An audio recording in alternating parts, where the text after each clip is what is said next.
On this episode of Newt's World, the lives of these men are essential to understand the American form of government and our ideals of liberty. The Founding Fathers all played key roles in securing American independence from Great Britain and in the creation of the government of the United States of America. And now, the life of Thomas Jefferson.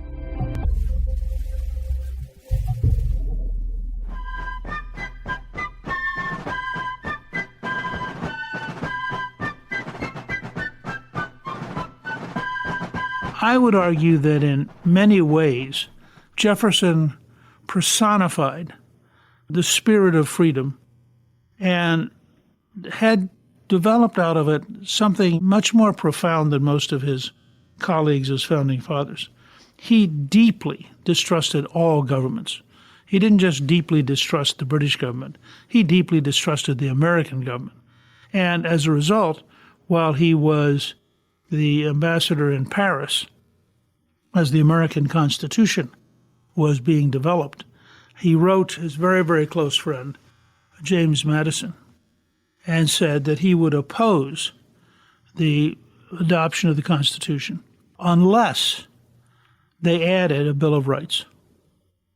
And the whole fabric of American life has revolved around these 10 amendments that came to define our rights. And remember, this is always one of the most difficult things to get across because it's counterintuitive. The Bill of Rights are designed to limit government, not to limit people.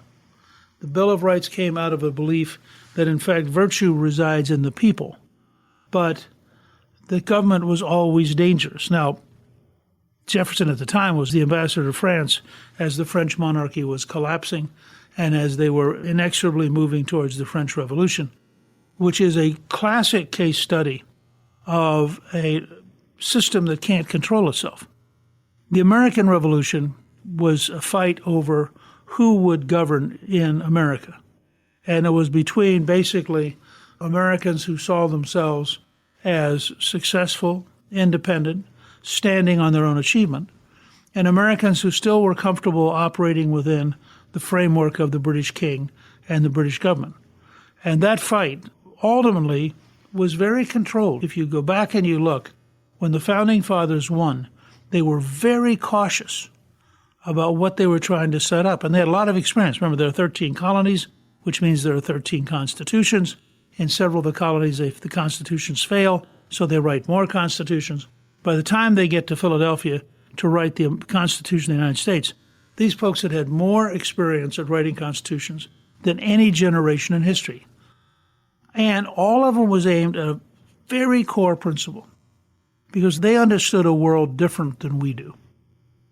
They knew that the world was dangerous. It was dangerous to their west because Native Americans were still independent, armed, and capable of causing enormous casualties in the constant struggle over who was going to dominate. And remember, the west in this period is around Pittsburgh. We're not talking about the west of Cheyenne, Wyoming.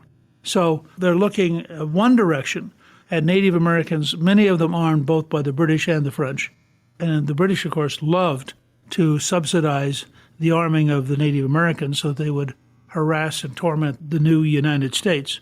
At the same time, they were vividly aware of the great power struggle that was underway to see who would dominate Europe. So they knew that between the French, the Spanish, the British, the Prussians, the Dutch, that there was this ongoing, very deep and very powerful struggle of systems much bigger than the current American military or the current American Navy. So on the one hand, in order to protect our freedom, they wanted a government strong enough to offset these dangerous countries. On the other hand, in order to protect our freedom, they wanted to make sure that the government that was strong enough to protect our country couldn't then take over and control us. And in this effort to find a path between the two, the future of domination by foreigners and the future of domination by bureaucracy and government at home, Jefferson was one of the leaders in trying to find a way to have us be a genuinely free country, which meant freedom for the individual, not just freedom for the king or the president. Presidents basically are just temporarily elected kings. And it's the House and the Senate that make America so much different from the European monarchies. But Jefferson himself had spent a long and really quite curious life. I'm an amateur paleontologist, and when you visit Monticello, you will find, for example, teeth from mastodons and mammoths. You'll find part of the skeleton of a giant sloth that had gone extinct sometime in the Pleistocene. You'll find that Jefferson is collecting everything. He's fascinated by the world. And that, I always tell people I'm willing to be a Jeffersonian, by which I mean that I will not buy more than half a continent at any one time. So think of that as limited government. And I won't do more than send the Marines to Tripoli without telling the Congress. And by the way, when he bought half a continent, he bought it and then told the Congress. One of the reasons I find Jefferson so complicated to talk about is that he's this mass of contradictions. On the one hand, he wants limited government, unless he decides he wants unlimited government, in which case he briefly deviates, buys the whole area that is the Mississippi River Basin, then he reverts back to wanting limited government. He vetoes a bridge over the Potomac as not the business of government because he's frugal. But then he spends millions buying the West from the French. You try to fit all this into one personality and you begin to realize that if he'd been your uncle, he would have been a very complicated uncle. He was a polymath in the sense that he learned everything in every direction. On one of his trips to Europe, remember back then, if you say, I think I'll go to Europe, it was a long voyage by sailing ship. On one of his trips to Europe, he taught himself Spanish by reading Spanish novels. And you just have this image of Jefferson wrapped up in a blanket, sitting on the deck of the ship, gradually going east towards Europe and trying to literally teach himself Spanish. He already had French. He also was a person who had a very complicated vision of religion. Jefferson had written at one point that there should be a wall between government and religion. Now, people then interpreted that to mean the government should be anti-religious. That's not what Jefferson said. Jefferson was living in an era when the Church of England was paid for by the government, when the Catholic Church in France was getting government money. And what he was saying was that no religion should get money from the government. But he did not intend in any way to have government be hostile to religion. In fact, while Jefferson was president, he signed a bill to send missionaries to the Indians. He allowed the Treasury building to be used as a church because there were no very large buildings in Washington at that time. And the week that he signed the letter explaining that there would be a wall of separation between church and state, that week he got into a carriage and went up to the Capitol, where the Capitol was actually used as a church until the 1840s. So it's a little hard to say that he wanted total separation. What he did want is for people to be able to worship freely. He was very open to people finding God in their own way. And he wanted to make sure that the government wouldn't put its thumb on the scales in one direction or another. One of the places I go when I want to think about the Founding Fathers, there are really, in my mind, three great centers. One is to go to Boston and look at the Adams family, Samuel and John and others, and think about what that whole experience was like there. The second is to go to Philadelphia and to stand in the shadow of Benjamin Franklin.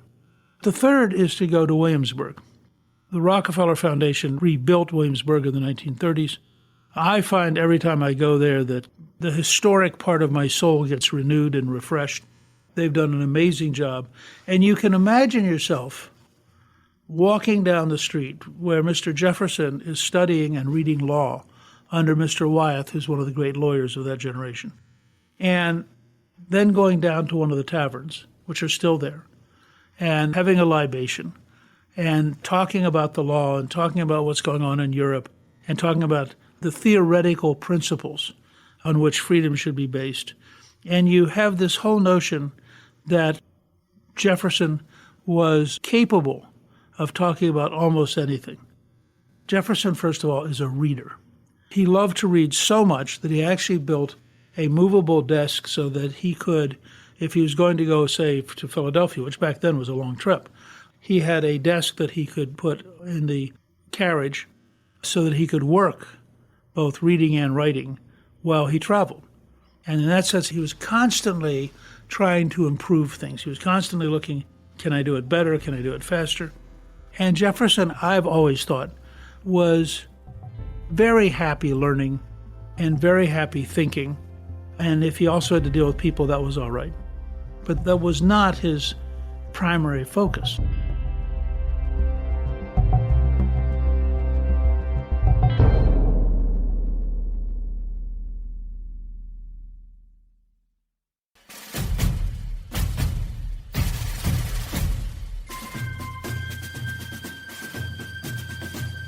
Jefferson had grown up in what then was sort of the western part of Virginia, if you look at a map. We're talking about central Virginia today. But back then, unlike Washington, who had grown up in the planter part of the state with large homes and elegant dances and people who wore fancy clothes, Jefferson was much closer to the frontier. And he loved the frontier. He loved farmers as a group. And he really felt that virtue was to be found in small towns. In many ways, I think that you would find that in 1896, when William Jennings Bryan gave his speech about mankind being crucified on the cross of gold, he was, in a sense, channeling Jefferson.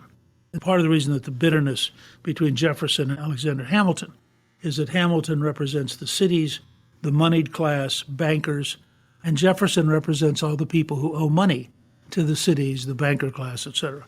So there's a deep sense in Jefferson's mind that virtue comes from being close to the land, and that a nation made up of farmers would by definition be freer and more virtuous than a nation that was made up of manufacturers or of bankers or of big cities. Jefferson learned enormously fast. He went to school in English at 5. He went in Latin at 9. He really constantly was learning, and he learned basically from a tutor, a Mr. Douglas, who's a clergyman from Scotland. He learned every day. He read constantly. He built a huge library. In fact, the base of the Library of Congress was Jefferson's library. It was about 4,000 volumes at the time, which was a huge library back then. Being Jefferson, of course, he sold it to the Congress. It wasn't an act of civic goodwill. He was trying to pay off some debts. And so he sold the library, which tragically was burned later. But it was the base of having a Library of Congress, which is today the largest library in the world. So it's come a long way from Jefferson's first 4,000 volumes. In that era, colleges were being formed, law schools were being formed, but he really was largely taught directly by tutors. And then he went to George Wythe, and George Wythe's law office still exists at Williamsburg. And you can imagine in the morning Jefferson getting up, having a cup of tea or coffee, maybe a small piece of bread, going in, and literally back then they called it reading the law, because that's what they were doing. This was before you got law schools and tenured professors and high tuition costs. So Jefferson is living in Williamsburg, which was the center of politics in that period for Virginia. So when the House of Burgesses, which was their legislature, when it was in session, people came from all over the state. And if you were a young person studying under George Wythe, Wythe knew everybody, and so you inevitably would end up at dinner surrounded by the whole state over the course of time. Jefferson, it came naturally to him to be engaged in politics, and in 1768, he's elected to the House of Burgesses. Now, he also began, and this is very typically Jeffersonian, he began to level a mountaintop at Monticello. I mean, this is a guy who dreamed big, thought big, built big, and was permanently in debt because of all the things he wanted to do. And by 1780, he began building Monticello, which is one of the most remarkable buildings of the 18th century. And if you have never been there, it is really worth your while to go and to look at what he designed, how it was built, the degree to which it was at that time a remarkably advanced building, and also little side things you'll notice when you tour. For example, Jefferson tended to sleep sitting up. People thought it was better for you because if you lay down, you could get water in your lungs. And so it was really sort of a norm. Now, Jefferson himself was very tall. So you have this tall guy in a long bed sitting up. Jefferson finally gets really lucky, and inherits 11,000 acres of land and 135 slaves, which means, of course, he quit practicing law. Unlike some people who loved practicing law, Jefferson had earned a living. Now he didn't have to earn a living, so he didn't. It's interesting that Jefferson, in that very same time period, wrote an article called A Summary View of the Rights of British America. So 1774, the same year he's inheriting land.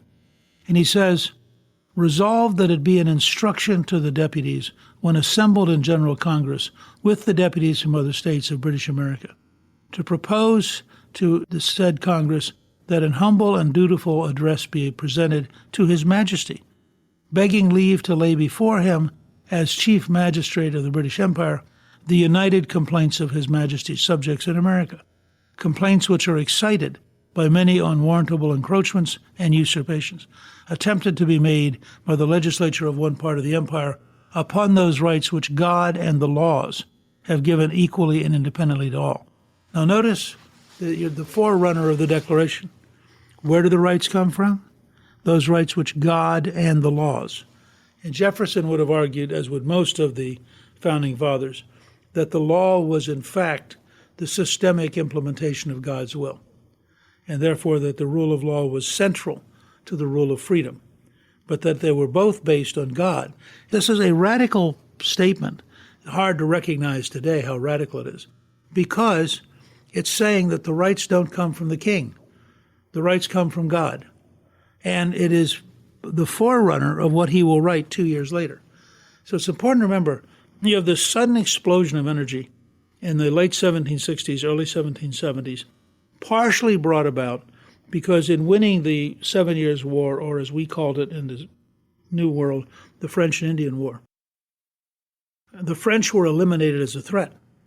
And now, not having to be afraid of the French, the Americans looked up and said, well, if we don't have to be afraid of the French, why are we paying all this money to the British Crown? And the British Crown basically said, well, because we own you. And the Americans said, actually, you don't. Our patriotism comes from God, not from the court, and we repudiate the idea that you owe us. There's a great statement, a man who was quite elderly by that point, I think in his early 80s, who had fought in the American Revolution. And somebody came to him and said, why did you fight? Was it the Tax Act? Was it the Stamp Act? Was it the imposition of taxes? Why did you end up fighting? And he said, young man, we intended to be free, and they intended for us not to be free. And so we fought, and now we're free. And I think it was this sense which you see suddenly coalesce between 1770 and 1776 in ways that are amazing. You could not predict in 1770 that 6 short years later they would be passing the Declaration of Independence. Now, Jefferson was a little bit shy, and he understood that his great strength was not as a debater or an arguer. He was not a courtier. He was not a man who could go around and win over.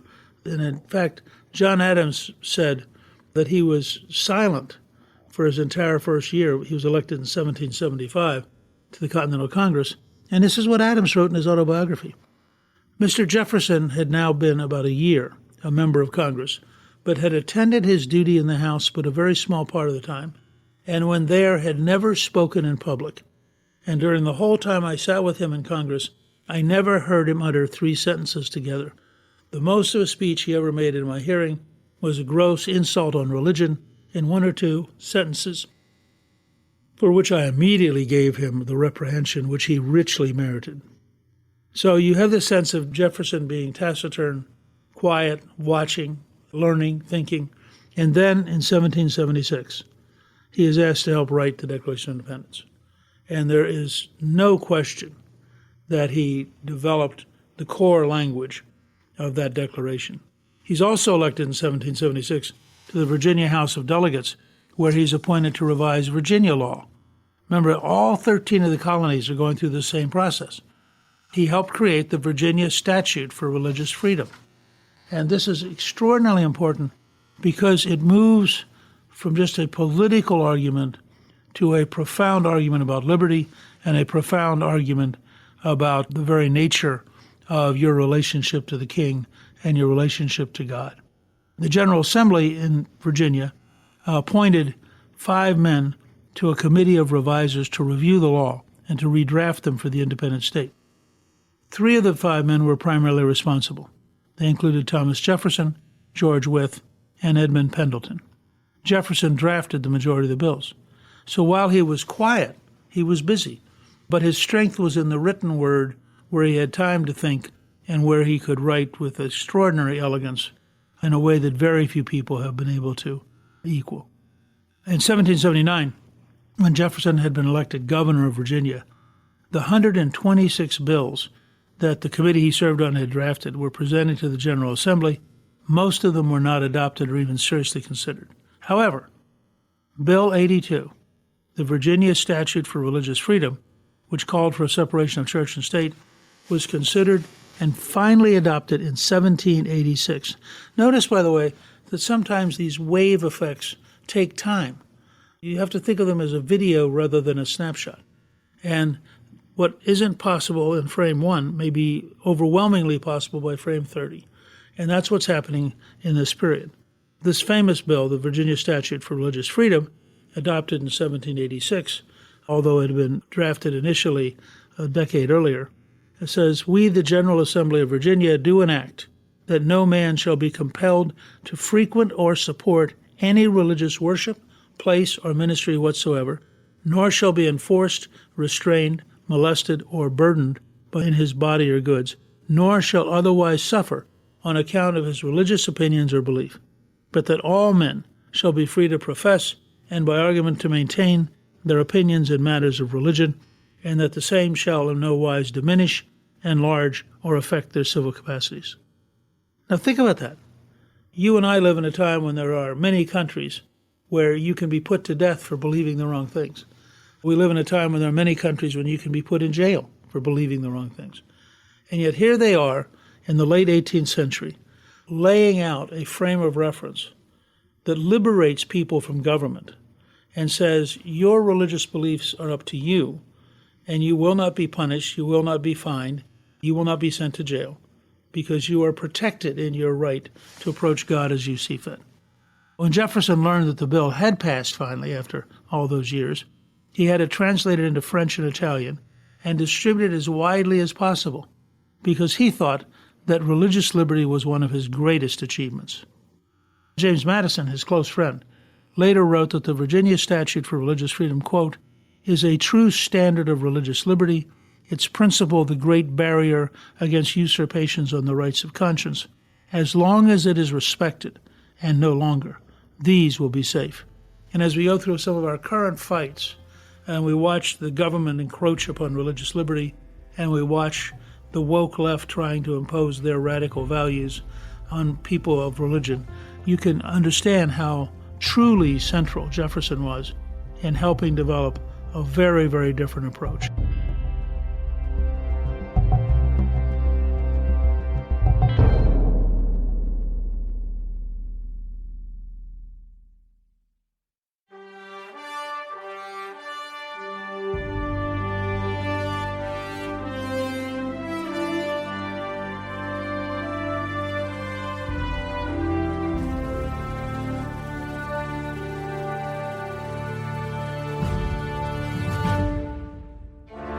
Now, Jefferson was involved in much more than just religious liberty. He actually believed, it's something which I wish we could get back into the current political environment, he actually believed that knowledge mattered. And he actually believed that education mattered. In 1778, he drafted a bill on education entitled, quote, "A Bill for More General Diffusion of Knowledge." Now, this is one of Jefferson's great passions. Here's what Jefferson himself wrote. "Whereas it appeareth that however certain forms of government are better calculated than others to protect individuals in the free exercise of their natural rights, and are at the same time themselves better guarded against degeneracy, yet experience has shown that even under the best forms, those entrusted with power have in time, and by slow operations, perverted it into tyranny." Let me repeat this because it sort of fits the world we're currently living in. Even under the best forms, those entrusted with power have in time and by slow operations, perverted it into tyranny. Jefferson goes on to say, and it is believed that the most effectual means of preventing this would be to eliminate, as far as practical, the minds of the people at large, and more especially to give them knowledge of those facts which history exhibiteth, that possessed thereby of the experience of other ages and countries, they may be enabled to know ambition under all its shapes, and prompt to exert their natural powers to defeat its purposes. And whereas it is generally true that people will be happiest whose laws are best and are best administered, and that laws will be wisely formed and honestly administered, in proportion as those who form and administer them are wise and honest, whence it becomes expedient for promoting the public happiness that those persons whom nature hath endowed with genius and virtue should be rendered by liberal education worthy to receive and able to guard the sacred deposit of the rights and liberties of their fellow citizens, and that they should be called to that charge without regard to wealth, birth, or other accidental condition or circumstance. But the indigence of the greater number disabling them from so educating at their own expense, those of their children whom nature hath fitly formed, and disposed to become useful instruments for the public, it is better that such should be sought for and educated at the common expense of all, than that the happiness of all should be confided to the weak or the wicked. Now, if you go back and reread that, and you realize that our current situation, schools that don't teach, teachers that don't educate, total avoidance of history, dumbing down of mathematics, giving people passing grades so they feel good even if they know nothing, you can sense that we have arrived at a counter-Jeffersonian moment, when everything Jefferson feared in terms of ignorant people giving up their freedoms are far too close to becoming a reality. And it's why Jefferson is always worth revisiting and thinking about. Jefferson himself, by the way, gets to be elected governor, and is a terrible governor. He doesn't like power, although he's brilliant at using it when he has to. And when he's president, he's brilliant at using power. But in the period of 1779 to 1781, the British Army was rampaging through Virginia. There was an effort to crush the rebellion, and Jefferson is really put in an awkward position.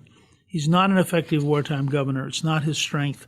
And as a result, I think he would say that his governorship was one of the least impressive of his activities. However, being Jefferson, he doesn't just stop. While he's governor, he also writes his only book, Notes on the State of Virginia. He didn't intend to write or publish it, and he actually worried that their publication would do more harm or good. But he says things he really deeply believes in. And again, he goes back to freedom of religion. In Query 17, Religion, Jefferson defended separation of church and state, saying, "It does me no injury for my neighbor to say there are 20 gods or no God. It neither picks my pocket nor breaks my leg." Again, he's arguing that you have freedom and that you shouldn't be taxed to pay for their beliefs, but that they should therefore be allowed to have their beliefs without the government interfering. He actually took the manuscript to his book to Paris, and he contracted a printer who printed 200 copies. Jefferson's little book on Notes on the State of Virginia was sufficiently controversial that James Madison and George Wythe put copies in the college library rather than giving them to students, saying such an indiscriminate gift might offend some narrow-minded parents. In Paris, Jefferson gave a few copies to close friends and confidential persons, writing in each copy a restraint against publishing it. However, a copy fell into the hands of a bookseller who, according to Jefferson, employed a hireling translator and was about publishing it in the most injurious form possible. To keep that from happening, Jefferson entered into agreement for the translation into French with the highly respected writer Abbé Morellet. Unfortunately, Jefferson and Morellet had different ideas as to what the translation meant. Jefferson wanted the translation to be a strict word-for-word translation of his text.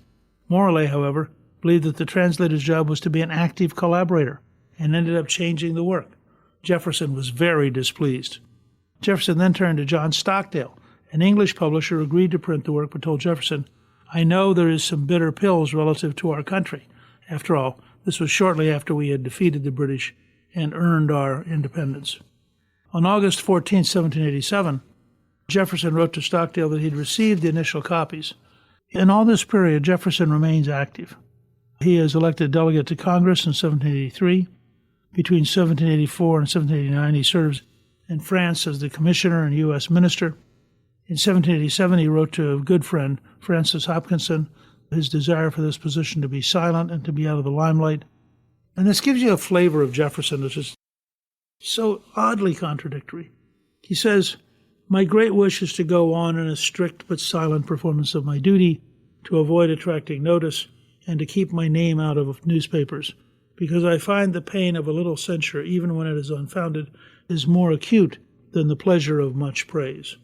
Now, so here you have this guy who, on the one hand, really is secretive and really doesn't want to be noticed. On the other hand, he is active in politics. He's governor of the state. He's ultimately going to be Secretary of State and Vice President and then President of the United States. And that sort of captures Jefferson. He is a very complicated person of enormous willpower, great patience and discipline, enormous capacity for work, and he's just really, really smart. You could probably argue that he and Benjamin Franklin were the two smartest of the founding fathers. They were both able to learn almost everything, and they both made major contributions to knowledge. To give you an example of Jefferson's genuinely diverse interests, in 1791, he and his friend James Madison made a botanical tour of the northern lakes, and his most lengthy journal entries was on the fly. The final report was never presented to anybody, but it still exists. So again, here's a guy who has written the Declaration of Independence, served in the Congress, served as governor, served as ambassador, and he's off writing a discourse on the nature of the fly.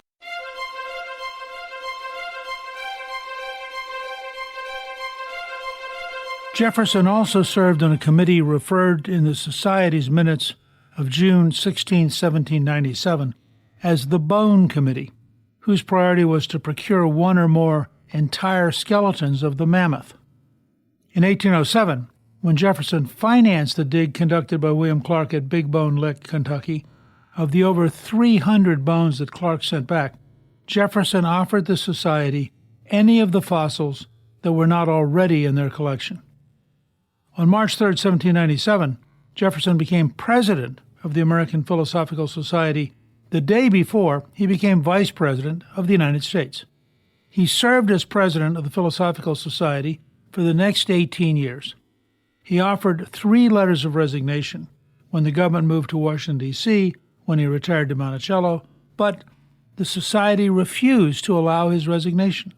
They finally accepted his resignation on January 20th, 1815. And so you can see that Jefferson's a complex person with an enormous range of interests.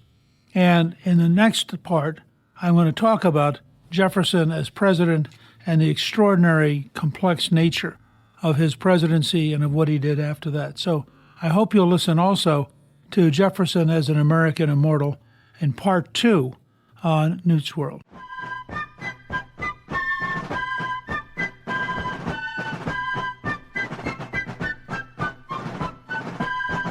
On the one hand, Jefferson was a very idealistic person. On the other hand, he's a very sophisticated, subtle, and often duplicitous politician. And both are somehow captured in the same person. He's a man of great principles, but on the other hand, as you'll see, as president, he sometimes broke those principles in amazing ways. The term Jeffersonian Democrat for a very long time meant somebody who was for limited government, was for lower expenses, and was essentially very, very suspicious of power in Washington. But at the same time, as you'll see, this is a guy who bought half a continent. He's a person who sent the Marines and the Navy to the shores of Tripoli without telling Congress. And so on the one hand, he was sort of for limited government, unless he wasn't for limited government. And it's this kind of complexity that makes Jefferson so fascinating. He was also not only extraordinarily smart, one of the 3 or 4 smartest of our presidents, but he was, in addition, a person of extraordinarily wide, eclectic interests. Jefferson read widely, taught himself Spanish while on a ship going to Europe by reading Don Quixote. He studied fossils, collected them. If you go to Monticello at his home, you'll see some of the fossils that were collected while he was president. He sponsored an expedition which was almost the equivalent of going to Mars, and Lewis and Clark crossed the continent to explore the territory that Jefferson had just bought from France. Napoleon very cleverly sold it because he realized with the Royal Navy controlling the ocean that the French would not be able in the long run to keep the western part of the United States. So he sold the entire Mississippi Valley to Jefferson, and Mississippi, through its tributary, the Missouri, really goes an amazing distance west. And so they ended up more than doubling the size of the United States in this one purchase. All of these are things by a president who claimed to be for extraordinarily limited government. In order to win, he actually had to invent a political party. So Jefferson had risen and ultimately had become the Secretary of State because he had served in France. He had a pretty good bit of diplomatic experience. And I think Washington thought that he was the right person to try to represent the United States in foreign policy. He very difficultly coexisted, if that's the right term, with Alexander Hamilton. Hamilton represented the commercial interests, had worked out how to borrow a huge amount of money from the Dutch, and was able to stabilize the American debt, was able to create in the first report on manufactures probably the best single statement ever written about why there are times when a country with a brand new small industry should protect itself. As a remarkable statement in favor of tariffs. And Hamilton himself was clearly brilliant. I would say that if you look at Hamilton, Franklin, and Jefferson, you're looking at three of the brightest people ever to be involved in American government. But Hamilton's interest and his vision of the world was remarkably different from Jefferson. Jefferson really represented a rural agrarian world. He would have said a world of small farmers, although the truth was that he owned slaves and basically had a plantation. But Jefferson was capable of envisioning this world of limited government and representing the interests of rural America, which at that time was the dominant part of America. And Virginia at that time was the biggest state in the country. On the other hand, Hamilton had this vision of a manufacturing and commercial future of an America which would grow strong enough to defend itself, and an America which would find its ultimate source of wealth in big cities and in factories, things which Jefferson found abhorrent. Jefferson wanted a much more rural lifestyle, would claim to want a more egalitarian world, although the truth is Jefferson himself was clearly aristocratic and not particularly egalitarian. In order to seize power, Jefferson and his sidekick, James Madison, also of Virginia, and the author of the Bill of Rights, invented the Democratic Party. As John F. Kennedy used to say, he was out gathering butterflies because the excuse that Jefferson and Madison used for going to New York to meet with Aaron Burr was that they were collecting butterflies. In fact, what they were doing was plotting with Burr to create a party in order to win an election. Jefferson had won the vice presidency in 1796, with John Adams, the former vice president under Washington, becoming president. But Adams represented a New England and New York vision of the world and was really pretty close to an aristocratic rather than an egalitarian sense of how America should develop. Jefferson represented an upsurge of populism and was a brilliant political plotter, maintained through correspondence a network across the whole country, aroused people to, in effect, petition against what Adams wanted to do, got Adams so angry that he passed the Alien and Sedition Acts, which would have punished people for criticizing the government, and those were then thrown out as unconstitutional. They were wildly unpopular. Jefferson came along and really was in open rebellion. It was the last time that they would have a president and vice president of opposite parties. It was a totally unwieldy project. And Adams, unfortunately, totally changed American history because Adams and his sidekick, Alexander Hamilton, who represented the New York Federalists, hated each other. And the result was their party was totally split. Well, faced with a split and decaying Federalist Party, really representing New York and North, Jefferson was able to mobilize rural America. And as I said earlier, he had the largest state in Virginia. And Jefferson won a sweeping election in 1800. And it's really the first peaceful transfer of power between two clearly opposed sides, and it created a sense of stability for the republic. Jefferson would then govern as seen by modern liberals in an idealistic way, although since Jefferson owned slaves, he's now out of fashion with the modern left. But for a very long time, he was kind of their model. But in fact, what he was doing was very methodically destroying the Federalist Party. And by about 1812, the Federalists disappear. And for a brief period of time, what were called the Democratic Republican Party was the only major political force in the United States until it broke down with the populist insurgency of Andrew Jackson, who was a Democrat, and that led to the formation of the Whigs as the opposing party.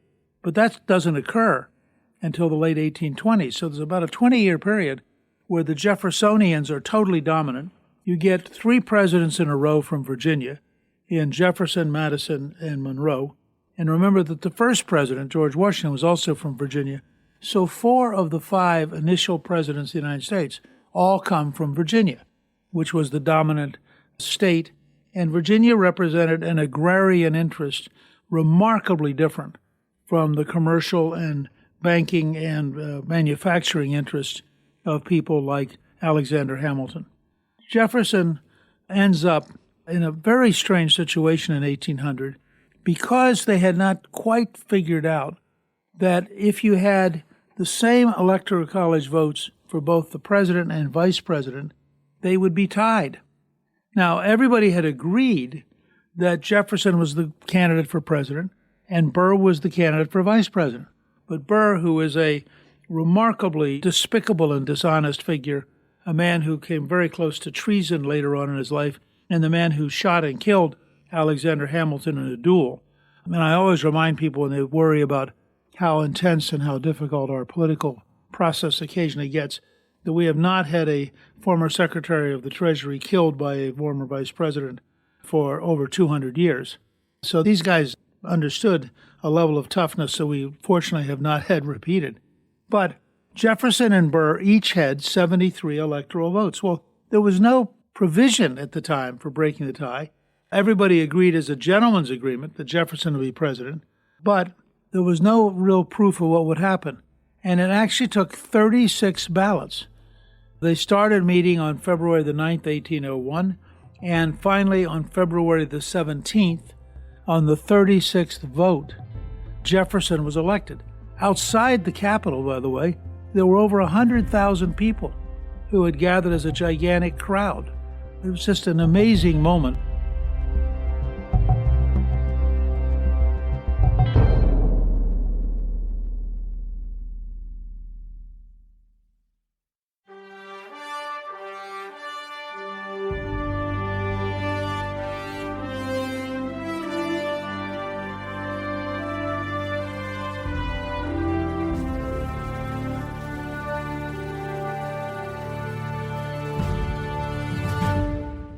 Jefferson then is sworn in, and on March 4th, 1801, this is all changed after FDR becomes president in the 1930s, and they realize that there's just too long a period between an election in November and the taking of power in March, and they bring it up to January 20th, which has been ever since. But notice that in the earlier era, when everything is done without a telegraph, without radio, by people riding horses, they had allowed a great deal of time for the election to occur, the electors to gather, and finally the president to be sworn in. So on March 4th, 1801, Jefferson delivered his inaugural address, and he said in part, quote, "Let us then, fellow citizens, unite with one heart and one mind. Let us restore to social intercourse that harmony and affection without which liberty and even life itself are but dreary things. We have called by different names brethren of the same principle. We are all Republicans. We are all Federalists." Now, he didn't actually mean that. What he really meant was, as Democratic Republicans, we're going to wipe out the Federalists. And in fact, they were very aggressive in exerting their power. Jefferson, of course, was not a great public speaker, and he knew it, but he was a great writer. So when it came time to address the Congress, Jefferson decided that he would write it and send up his written address, having his secretary, Meriwether Lewis, who would become famous later for the Lewis and Clark expedition, having him deliver the address. And throughout his 8 years as president, Jefferson never addressed Congress in person, instead opting to write it to the Congress. So they got written addresses. That continued just as a tradition until Woodrow Wilson appeared. And Woodrow Wilson, who had been a college professor at Princeton, liked to give speeches, saw himself as a great orator. And so in 1913, Wilson appeared in person to deliver the State of the Union.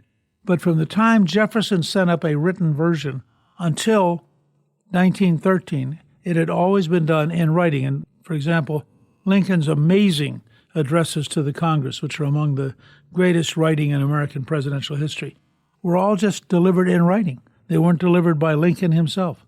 Jefferson argued that it wasn't that he didn't like to speak in public. Instead, he wrote to Benjamin Rush on December 20th, 1801, quote, "Our winter campaign, the winter session of Congress, has opened with more good humor than I expected. By sending a message instead of making a speech at the opening of the session, I have prevented the bloody conflicts to which the making an answer would have committed them. They consequently were able to set into real business at once, without losing 10 or 12 days in combating an answer." In other words, Jefferson figured if he showed up in person, he would so irritate some of the members of Congress that they would feel compelled to spend their time attacking him. And instead, he thought that he had diffused the emotional tension by sending the document up in writing. He also defended not doing it when he wrote John Wales Epps on January 1st, 1802, quote, "Congress have not yet done anything nor passed a vote which has produced a party division. The sending a message, instead of making a speech to be answered, is acknowledged to have had the best effect toward preserving harmony." So I think it's fair to say that from Jefferson's perspective, he's always thinking strategically.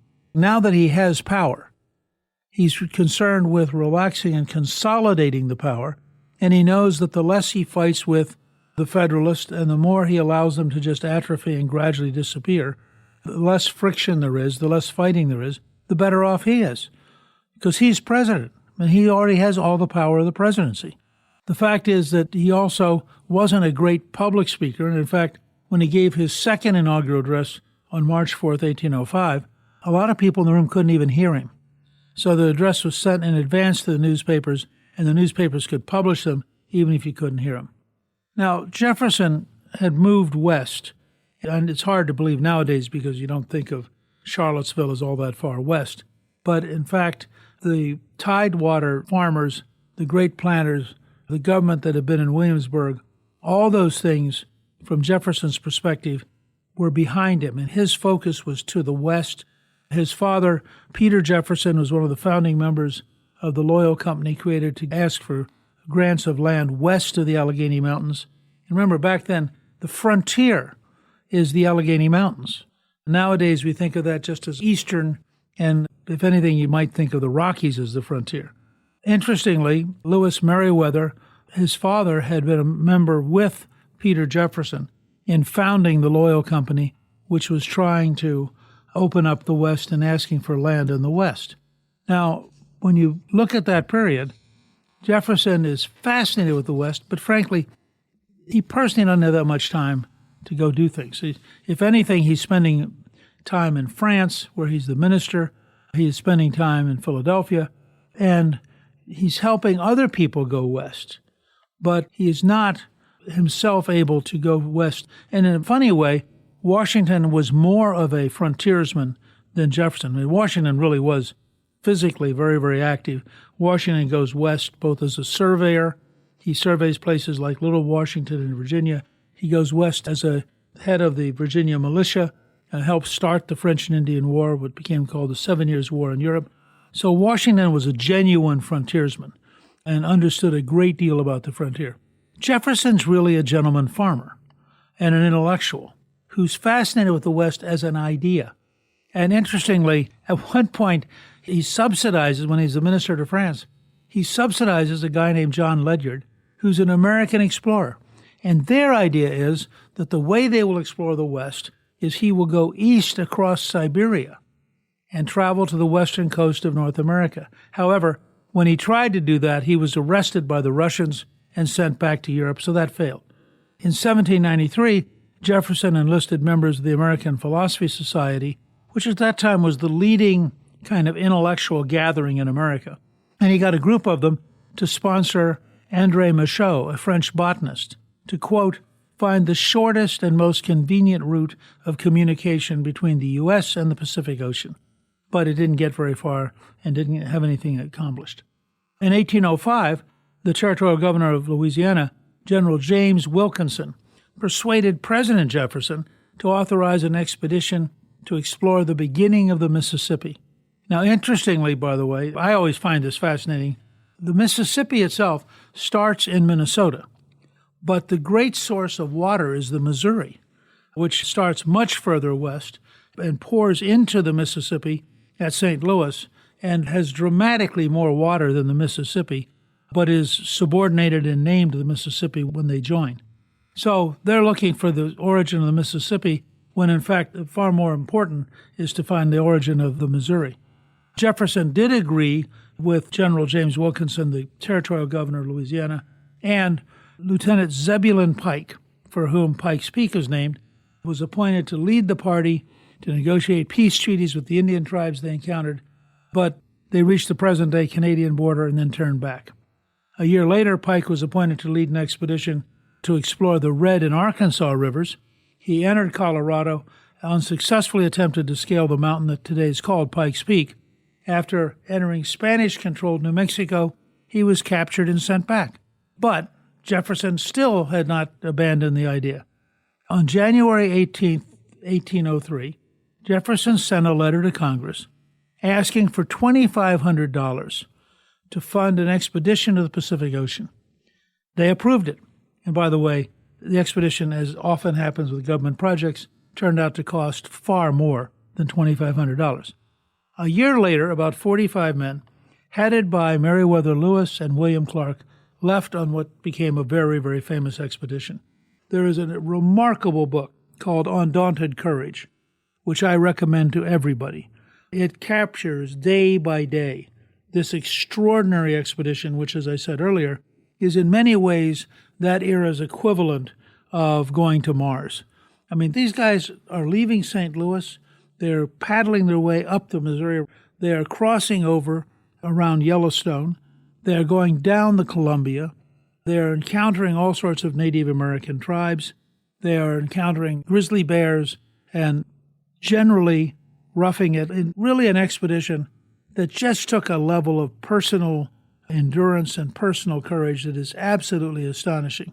And if you go to Philadelphia, the Academy of Natural Sciences, which became the repository for the American Philosophical Society, actually has the material that Lewis and Clark brought back.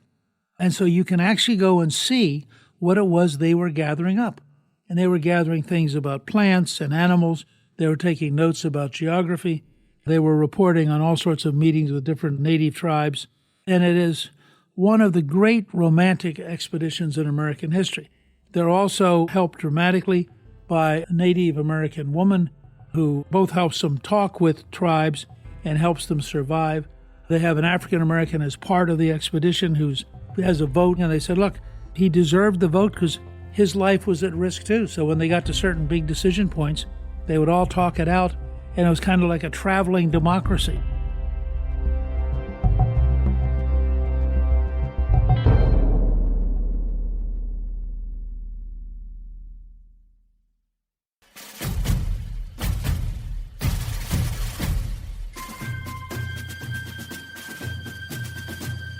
Jefferson had a very busy presidency, was involved in reshaping the judiciary.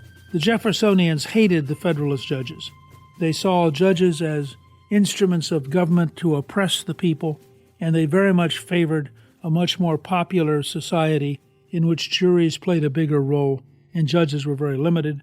Lawyers will all cite Marbury versus Madison, which was a major decision involving the grant of a certificate to a person who had been appointed to a job by the Federalist and who now that the Jeffersonians were taking over, was not going to get that job. If you actually read the case carefully, what you find is that the new Chief Justice of the Supreme Court, Justice Marshall, is very aware that the Jeffersonians hate the court. And he knows that if he takes Jefferson head on, immediately after Jefferson having won control of the presidency and control of the House and Senate, that they'll simply abolish him. And so he maneuvers to maintain the independence of the court without infuriating Jefferson.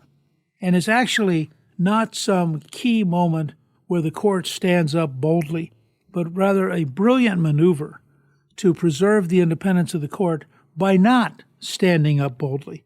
And it's worth your studying because it both tells you how lawyers sort of aggrandize their role in life, and it tells you that the court has always been inherently political. That's the nature of a Supreme Court in a free society. They have to pay some attention to deep popular interests. Jefferson, having succeeded in 8 years, and he did an amazing amount. I mean, as I said earlier, buying half a continent, sending the Marines and the Navy to Tripoli to defeat the Barbary pirates, organizing the dominant majority party, which is still today, the Democratic Party is the longest-serving political organization on the planet. It's outlasted the Nazis, the communists, the fascists. It's outlasted most monarchies, and it's a remarkable institution. And Jefferson was, in fact, along with Madison, at the very center of organizing it. In 1809, Jefferson goes home. He leaves the presidency, he leaves public life, and he helps found the University of Virginia. It was then Central College, but it becomes the University of Virginia. Jefferson plays a major role.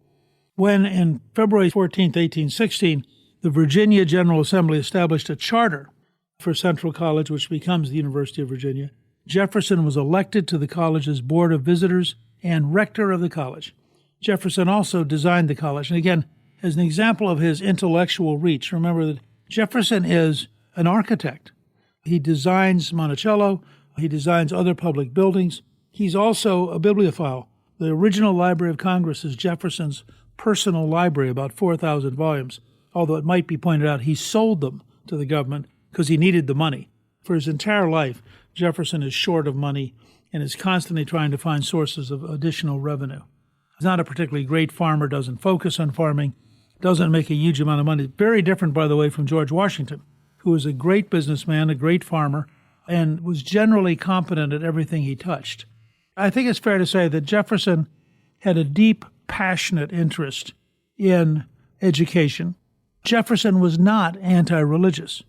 Jefferson did write a letter to the Baptist in Connecticut saying that there should be a wall of separation between church and state. But what Jefferson was saying was, in a world where the Anglican Church got paid tax money, that he did not think any church should get government money. However, he was not for an anti-religious position. In fact, Jefferson allowed the Treasury building to be used as a church. He himself went up to the Capitol, which was a church up until the mid-1840s. Jefferson signed a bill to send missionaries to the Indians. So the whole notion that he was in any way anti-religion is just wrong. And in fact, if you go to the Jefferson Memorial, you'll see a great quote from Jefferson where he has sworn eternal hostility against all forms of tyranny over the minds of man. And I think that that's the heart of Jefferson. He really was committed. And to give you a sense of the depth of his commitment on education and the depth of his commitment on religious liberty, he wrote out for his own tombstone, "Here was buried Thomas Jefferson, author of the Declaration of American Independence, of the Statute of Virginia for Religious Freedom, and father of the University of Virginia. Born April 2nd, 1743, Old Style, died July 4th, 1826. He thought those were the three things he wanted to be remembered for. Not president, not vice president, not foreign minister, not ambassador to France. Author of the Declaration of American Independence, of the Statute of Virginia for Religious Freedom, and father of the University of Virginia. And it gives you a flavor of what he had dedicated his life to symbolically. He died on exactly the same day, the 4th of July, as John Adams, his great rival in developing political power, They had gotten to write each other and sort of reconciled over the years. And there was something symbolic that on July the 4th, the date when Jefferson and Adams had helped author the Declaration of Independence, they both passed away. He is an immortal. There's no question that to understand America, you have to spend some time trying to understand Thomas Jefferson. And there's no question that that time will be well spent because he was a remarkable person. Thank you for listening to Founding Fathers Week on Newt's World. You can learn more about Thomas Jefferson on our show page at newtsworld.com. Newt's World is produced by Gingrich 360 and iHeartMedia. Our executive producer is Garnsey Sloan, and our researcher is Rachel Peterson. The artwork for the show was created by Steve Pendley. Special thanks to the team at Gingrich 360. If you've been enjoying Newt's World, I hope you'll go to Apple Podcast and both rate us with 5 stars and give us a review so others can learn what it's all about. Right now, listeners of Newt's World can sign up for my 3 free weekly columns at gingrich360.com/newsletter.